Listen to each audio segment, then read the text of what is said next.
이더리움 박사 구독자 여러분 반갑습니다.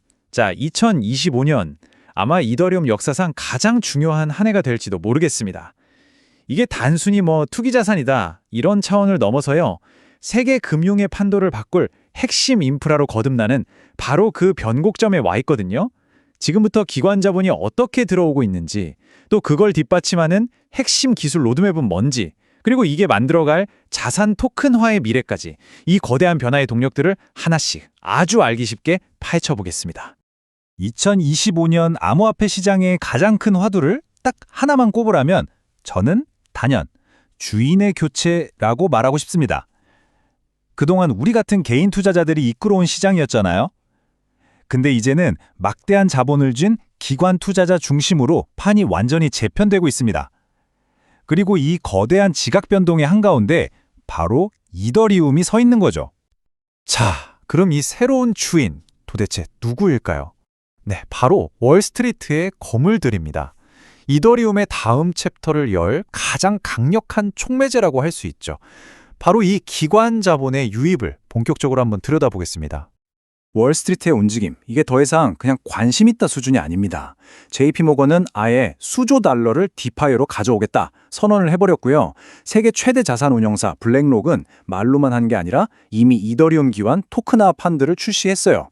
피델리티 같은 곳은 이제 스테이킹 수익률을 이더리움 가치 평가의 핵심 지표로 보고 있고요. 바네크는 구체적인 가격 전망까지 내놓고 있죠. 이건 그냥 간 보는 게 아니라 실제 돈과 상품이 움직이는 진짜 행동이라는 겁니다. 근데 왜 이렇게 다들 이더리움에 주목할까요? 포브스의 이 한 문장이 그 핵심을 딱 짚어줍니다. 기관 금융은요, 기밀성이 생명이에요.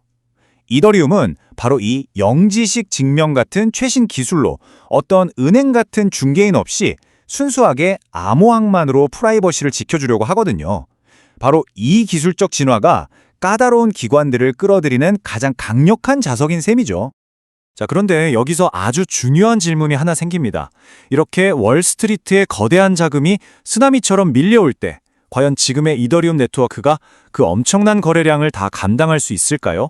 준비는 되어 있을까요?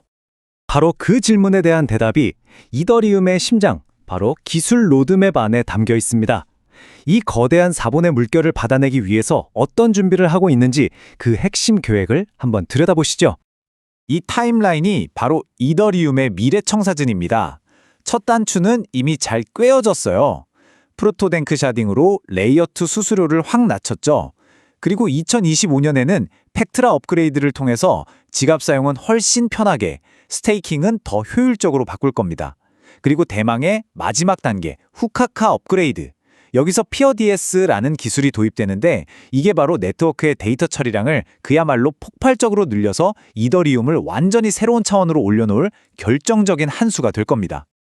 여기서 피어DAS, 이거 정말 중요한 개념인데요. 아주 쉽게 말하면 전체 데이터를 전부 다 다운받지 않고도 일부만 딱 보고도 이 데이터 문제 없네 하고 검증할 수 있는 기술이에요. 이게 왜 혁신적이냐면요.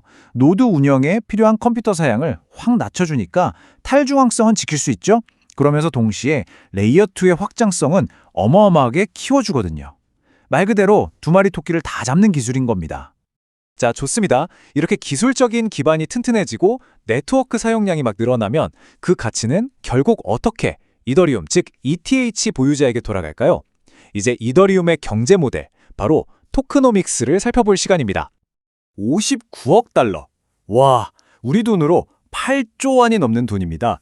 이게 뭐냐면 EIP-1559가 도입된 이후에 수수료로 소각돼서 영원히 사라진 이더리움의 가치입니다. 즉, 네트워크가 더 많이 쓰이면 쓰일수록 이더리움의 총 공급량은 오히려 줄어드는 거죠. 프로그래밍으로 희소성을 만들어내는 게 현실이 되고 있는 겁니다. 하지만 이더리움이 그냥 희소하기만 한 자산이 아니에요. 더 중요한 건 생산적인 자산이라는 겁니다. ETH를 스테이킹한 검증자들은 네트워크 보안에 기여하는 대가로 마치 이자처럼 꾸준한 수익을 얻거든요. 자, 정리해볼까요? 공급은 소각 때문에 계속 줄어드는데 자산 자체는 스테이킹으로 계속 수익을 낳는다. 이 두 가지가 바로 이더리움 가치 모델을 움직이는 핵심 엔진인 셈이죠. 그렇다면 이더리움의 이 탄탄한 기술과 경제 모델이 만나서 만들어낼 가장 파괴적인 혁신은 과연 무엇일까요? 바로 금융의 미래라고 불리는 것, 실물자산의 토큰화입니다. 이른바 RWA, 실물자산 토큰화 시장의 성장세. 이 그래프 좀 보세요. 정말 입이 떡 벌어질 정도입니다. 2022년에 50억 달러 규모였던 게 불과 10여 년 뒤에는 무려 16조 달러가 넘을 걸로 예측돼요. 부동산, 채권, 미술품 같은 현실 세계의 거의 모든 자산이 블록체인 위로 올라오는 이 거대한 흐름의 중심 무대가 바로 이더리움이 될 거라는 전망이 지배적입니다. 이게 그냥 막연한 미래 이야기가 아닙니다. 보세요. JP모건은 이미 프로젝트 가디언이라는 걸 통해서 여러 블록체인 위에 흩어져 있는 토큰화된 펀드들을 자동으로 관리하는 시스템을 성공적으로 시연했어요.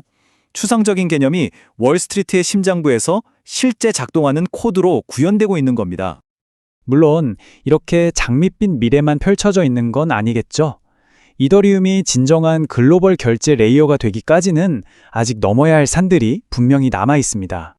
가장 큰 허들은 뭐니 해도 역시 규제입니다. 유럽은 어느 정도 길을 터주고 있지만 미국은 여전히 안개 속이죠. 기술적으로는 스마트 컨트랙트 버그 같은 보안 리스크가 아직 남아있고요. 또 전 세계 수많은 개발팀들의 의견을 조율하는 이 거버넌스의 복잡성도 계속되는 과제입니다. 마지막으로 이더리움 자산 자체의 높은 변동성, 이건 보수적인 기관 투자자들이 선뜻 들어오기 망설여지는 이유가 되기도 하죠. 그럼 이 거대한 흐름이 우리 국내 투자자들과는 무슨 상관이냐고요? 이 데이터가 아주 명확하게 보여줍니다. 국내 최대 거래소인 업비트에서 해외로 빠져나가는 자금의 무려 60%가 USDT, 바로 이더리움 기반의 스테이블 코인을 통해서 이동하고 있어요. 이건 뭘 의미할까요? 바로 한국 투자자들이 이미 이더리움을 글로벌 금융시장으로 나아가는 핵심 고속도로로 아주 활발하게 사용하고 있다는 뜻입니다. 결국 마지막 질문은 이걸로 귀결됩니다. 이더리움은 월스트리트의 작동 방식을 뿌리부터 바꾸는 진정한 글로벌 결제 레이어로 우뚝 설 것인가?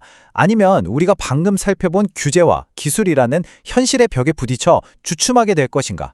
2025년은 그 미래를 가늠할 가장 중요한 분기점이 될 겁니다.